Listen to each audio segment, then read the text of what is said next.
Hi, my name is Deb from DG Reads, and this is my furry sidekick, Kylie. We're here today to discuss my July reading plans and to use Promptball to pick some of my books. So in thinking about my July reading goals, my main focus was on not participating in readathons. And that's purely because I've been going really hard for readathons the last several months, most of which were competitive type readathons. And those are so much fun. I've been having a blast with the groups and getting to know people, but at the same time, the Discord winds up distracting from my reading, and the competition aspect of it has me picking up books that maybe I wouldn't have read otherwise. So July, my goal is really to bring myself back to my shelves, to read things I actually own, and to just focus on some of my reading goals that I've let slip this year. That said, I am planning to participate in 3 readathons this month. So I don't know if I'm hitting my first goal very well or not, but none of them are competitive and they're all very chill readathons, so I think I'll be able to work it within my pre-existing goals. So first and foremost, I had to join the Final Book support group for the month. This is the 13th iteration of this particular readathon brought to us by Steph Loves, and I've been there for every single one of them since they started. So I couldn't miss July's, and this one is a week-long readathon, and it's from Monday the 22nd through Sunday the 28th. This readathon just focuses in on supporting people in continuing series and finishing series, because we've all got series that need some focus on our shelves. There are prompts for this readathon if you want them, but there's no requirements or anything. As long as you're reading books to continue series, you're good. So that's the approach I'm going to be taking with this one, and I'm hoping to at least finish 1 series, maybe 2, and continue a couple as well. And then one that I've participated in before, but not every single time, just depending on what was going on in life, is Summerween. And this one is brought to us by Gabby Reads, and for this year it's running July 5th through 11th, which is fantastic timing for me because I did take a vacation day on the 5th to give myself a 4-day weekend for 4th of July. So I do anticipate a nice chill weekend that weekend and a lot of good reading. Focus of this readathon is basically bringing more thrillers and horror into summer, and that is definitely something I'm down for.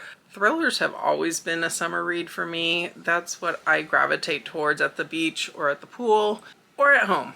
So there are prompts for this one, and I do plan to try to hit the prompts on this.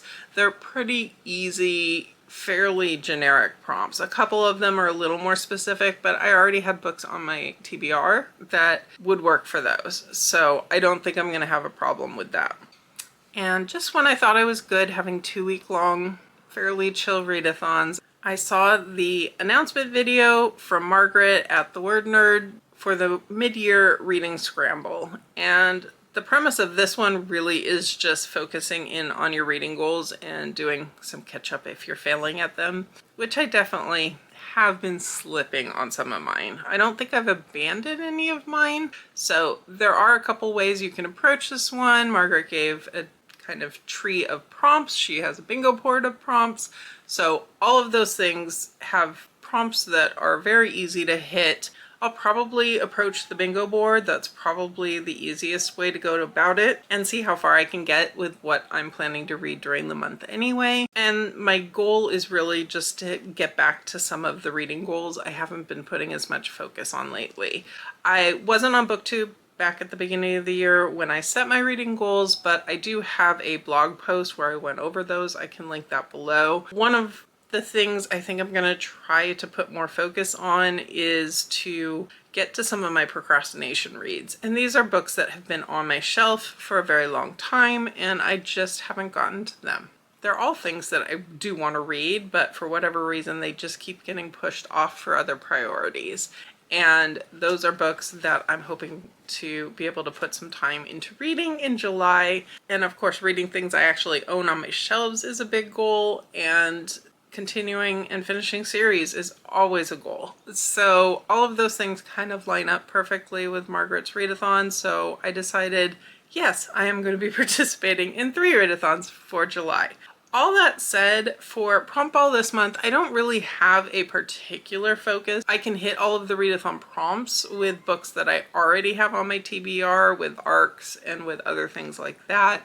So I'm just going into this hoping to pick out some books that I really want to read. So I'm going to pick 5 books with you today. I may wind up playing some more during the month, and I do always try to do a few prompt polls over on Bookstagram as well during the month when I'm looking for a book and I'm not sure what direction I want to go in. So we'll see how July goes for us. June was a great reading month in terms of getting to some really fantastic books. I didn't get to as many this month. I did put a focus in on reading some longer books and some books that took a little bit more time to get through, so that makes sense. I will also be continuing to work on my SPFBO TBR during July, so I have a lot of plans. I hope I'm in a good reading mood because I would love to have a fantastic reading month for July. So without further ado, let's go ahead and pull our 5 prompts and figure out what books we get. So first up, for the 52 Book Club, we get a book set in a city starting with M. Okay, for the 52 Book Club, we needed a book set in a city beginning with M.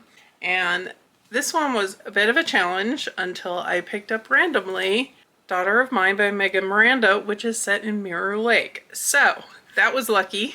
I had tried a couple things I thought might work. I had looked at a list and didn't find anything I owned on it. So I was excited about this one. This is following a woman who's returning to her hometown. There's been enough of a drought that the lake level has dropped, and this reveals a car. Her mother went missing when she was young, and it turns out that this car belonged to her mother, I gather. So Megan Miranda books don't 100% always work for me, but I usually find them quick popcorn reads, so I'm excited to get one in.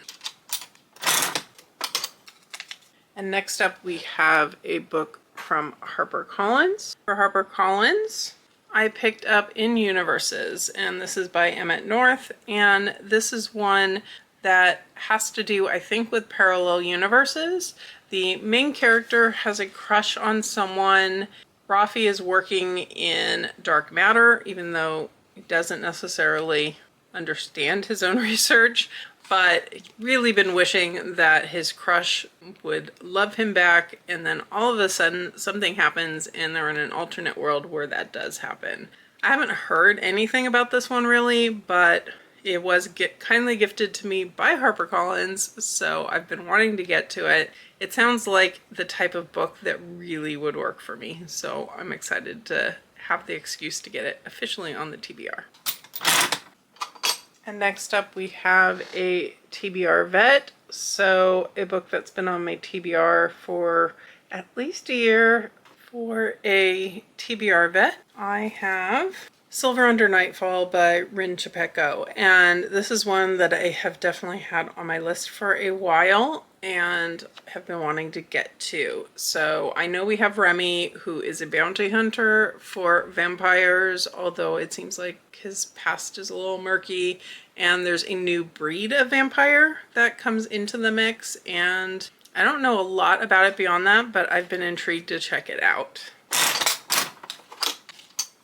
And then we have a book that happens in one day, and this was suggested to me over on Instagram by Allie Carter Reads. And for a book that happens in a day, this one actually was easier than normally it would be because I just filmed my book haul yesterday, and I mentioned in the pitch for this one that it happens in a day. So this is The Material by Camille Bordas, and this is set at a school for stand-up comedy. I don't really know much about it other than it happens in a day and something happens to transform the life of professors and students alike. So it looks like it should be a really fun read. And lastly, we have a cover with the beach on it, and this was suggested by my friend Katie at 3 Hearts and a Witch on Bookstagram. So that's perfectly timed for summer. And then for Cover with the Beach, I have Wait by Gabriella Burnham, and this one is following a young woman. She reunites with her teenage sister on Nantucket after their mother has gone missing. So I'm guessing it to be kind of potentially literary mystery, possibly, but I really don't know. But I will find out. So this is the official Promptball TBR portion of my massive TBR for the month. I will have a full list of everything that I do have planned currently to read up on my blog very soon.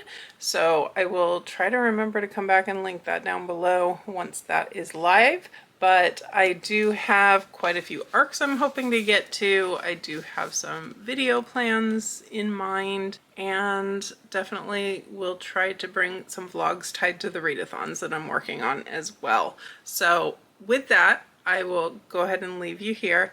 Have you read any of these? Would you have picked something in particular for any of these prompts? I think they were a good mix of prompts this month. Do you have any ideas for prompts for me to add into my TBR game? Some of these prompts go back in, some don't, so I'm always looking for more things to add into the mix. Feel free to leave any ideas down below. If you've made it this far and you don't have anything to comment, why don't you leave me a vampire emoji to go with Silver Under Nightfall? Thank you so much for being here. If you could hit that like button below, I would really appreciate it, and subscribe if you would be interested in more of my content. But for now, that's all I've got for you today, and I'll catch you in the next video.